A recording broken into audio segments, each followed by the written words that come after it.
been 10 months since the last 2JZ BRZ swap update video, and no, I wasn't slacking. I actually found out I had cancer back in April, and I had to have a major surgery at the end of May. I was in the hospital for 14 days, and I was down for several months. The good news is right now there's no evidence of any remaining cancer, and I'm pretty healthy. So it's time to start doing the things that I like, which is working on cars, driving cars, and racing cars. I want to race this thing next year, 2024. It's November 2023 right now, and the goal is to have this thing running by March of next year. So let's see if we can pull it off. Now, some of the clips you're about to see were shot almost a year ago, so this video might be all over the place, but I promise to get everything back on track, and hopefully it'll make some sense. But yeah, let's get to it. All right, we are starting to take out the transmission crossmember. I'm not gonna film it because it's not very interesting. Just got this side out. It took 30 minutes. Still have to take that side off, and then the whole brace has to come off. You have to take these off first because there's spot welds underneath it. Did get the transmission crossmember out with the help of two of my friends, Jacob and Lauren. If you're watching, thanks for helping. The transmission does fit up in here. So the next step is going to be making the transmission mount for it, which I'm about to draw up in Fusion 360. I'm going to 3D print it to confirm fitment, and then it will be made out of metal. The plan is to basically create a plate that goes here and bolt it through here with another plate on the other side as a sandwich. So yeah, I'm going to get that drawn up, get the 3D printer going, make sure it's going to work, and hopefully I can get it fabricated pretty quickly and get this thing bolted in the car. Printer is running. It should take probably another 10 to 12 hours.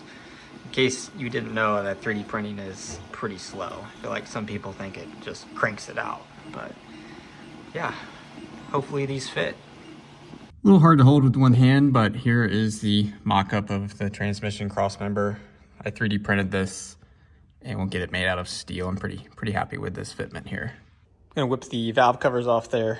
I did have a friend sandblast them, but I'm gonna have to do some additional cleanup on them. I'm gonna go ahead and powder coat them because I'm actually gonna get rid of my powder coating setup because I never use it and it takes up some space out here in the barn that I wanna use for something else. So let's go ahead and get them off there and clean them up. Okay, so the valve covers are in the oven at 450 with no powder on them to outgas. See all that smoke? That's stuff burning off of them. Here's the finished base coat out in the sun. This one turned out pretty good. This one, not the best. This one wasn't sandblasted as good as the other one, so that's probably why. But I think it'll look okay once I put this top coat on here.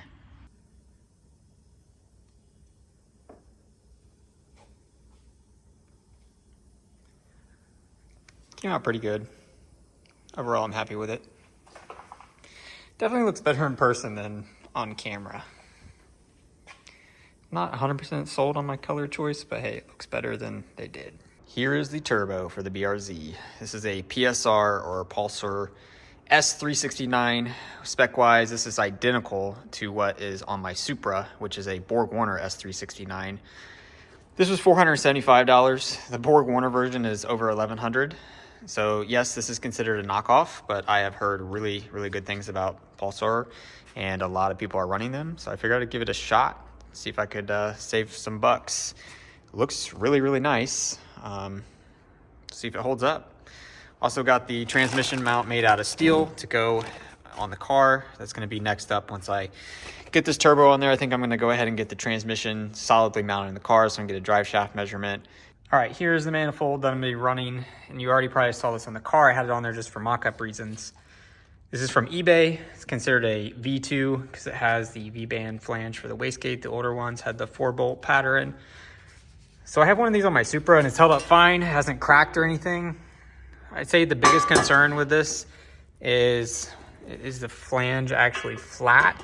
And no, it's not. I don't know if you can see that. This rocks a little bit on there. It's pretty close. And I think the gaskets will make up for that.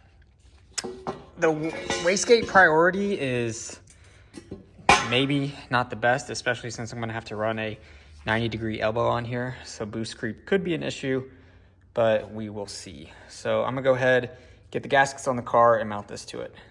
I replaced some of these studs with studs that I had from my Supra because I did short studs on that. On this particular application, you don't need short studs.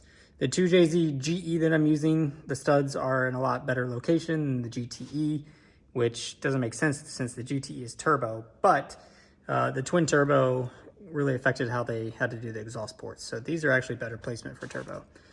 OEM gaskets, don't use a gasket that came with the eBay manifold or the graphite crap that definitely will not hold up. So there's new gaskets. I'm gonna grab the manifold. I had to take a 9/16 inch drill bit and open up one of the holes. Hopefully this thing goes on. Yes, so this hole was just slightly off. So I took a 9/16 drill bit. I think it was 1/2 inch to start with and drilled it out and it fits now.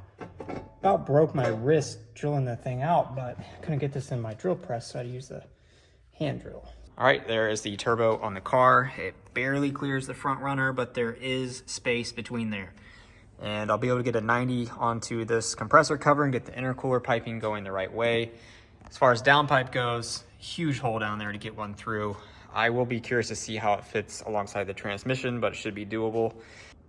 It's the excessive manufacturing distributor cover.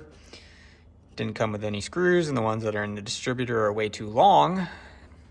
And not to mention the holes are not big enough because this is the right size screw. I have to open those up. Nothing ever just bolts on to a car. Have some more parts rolling in. These are from Rad Industries. So this allows you to convert the water hose port on the back of the head to an AN fitting. The other piece will adapt the back of the water pump to an AN fitting. So I'm gonna build a hose to link these two together. Some people cap this off back here. I can't find any definite answers, but I'm worried that I'll have a hot spot back there around cylinder number 6. So I've decided just to do a loop since I won't be able to use the heater core in this car because the fittings are back there. Not enough room for them. I have seen where people take the heater core out and adapt it to AN fittings and put a new hole in the firewall, but I'm not really concerned about that. I'm not gonna be driving this car when it's cold out. I also ordered an intake manifold today, so this will not have the, the GE style intake manifold, obviously. Not that it even fit with that turbo. That should hopefully be here in the next couple days. I don't know if it's gonna make it into this video or not though. So yeah, this video has been all over the place with all these clips and they're probably in like random order. You'll see something is done and then me coming back and doing other things. Sorry, I promise the next video will actually make more sense. I was gonna start the wiring. I'm gonna do that next video. It's gonna be its entirely own video, wiring start to finish. It is mid-November 2023 right now.